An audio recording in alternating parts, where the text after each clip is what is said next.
Strategy is still a relatively young discipline.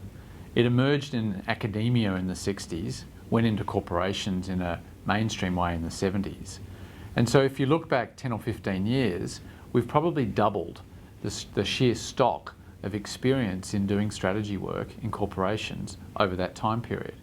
And in doing that, I think we've got an incredibly rich source of insights as to what it actually takes to do great strategy. If I look back 10 or 15 years in strategy when I was a younger consultant doing strategy work, what you'd do when you started a piece of strategy work was you'd look for a framework.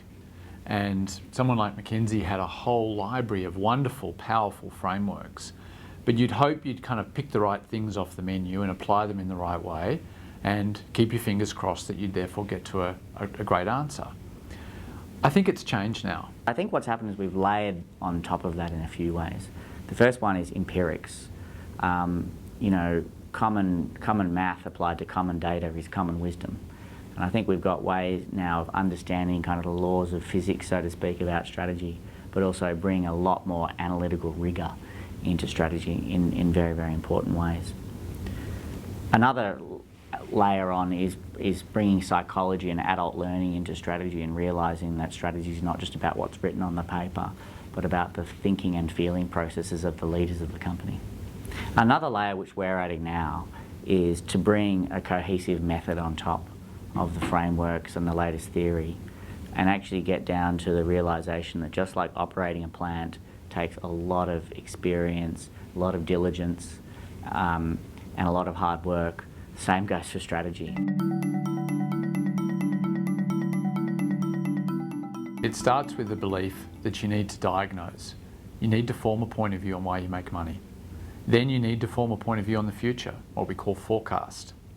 You then need to come up with some genuine options as to what you might do to create value. We call that search. You've got to then choose a strategy, and often a real choice requires you to have a choice between alternatives. And then finally, you have to commit. And this last piece of committing to strategy is what we call finishing the strategy. We find that in a lot of our clients, one of the sins is leaving the strategy unfinished. A strategy is unfinished until you've been able to roll back the future into tangible proximate goals, until you can communicate it very clearly to convey the real magic of what has to change for people, and until resources have been shifted. One of my colleagues often says, I don't want to read your strategy plan, I want to see what's shifted in your budget, and then I'll tell you what your strategy is.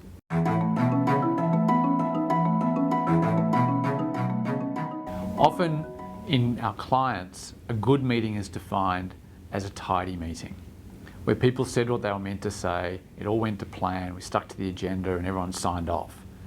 Big strategic calls don't happen like that. We have to actually think of designing a social process such that people can really grapple with the big ideas and come to grips with changing deeply held biases about what the company should do in the future.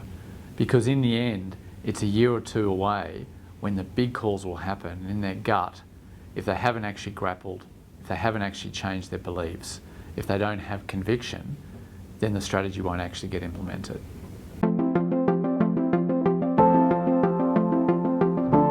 One of the trends in the way we're looking at strategy is to be very analytical about it, and what we're finding is a whole series of empirical norms that are actually challenging many of the ways companies actually do strategy. For example, we've just done a study of economic profit and have found that actually for 60% of companies, they're really in a very flat zone. Most of the action happens up in the top quintile. But the trick is, it's actually very, very rare to escape that middle class. Over 80% of companies who start there are still there 10 years later. The companies that do escape the middle class have to do something very, very special, and they ordinarily are riding a very, very big industry trend to get into the top quintile. Resource allocation is another topic where we've brought empirics into the picture. Resource allocation is fundamentally important in differentiating high performers from low performers, particularly on stock market returns. But this jars against the fact that most companies actually are very sticky in the way they allocate resources. Granularity of growth if you look at what drives the growth of companies, it turns out that selection at a micro market level is much more important than trying to gain market share. In fact, 80% of growth is explained by decisions about where to compete or by market selection.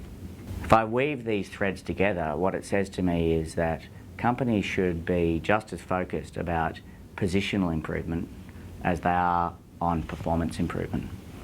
And just the importance of strategy in that light, not as a method of how we gain market share or what's our edge going to be in the next quarter, but fundamentally positioning the company against the right trends, catching the right waves, and putting our bets on the right markets.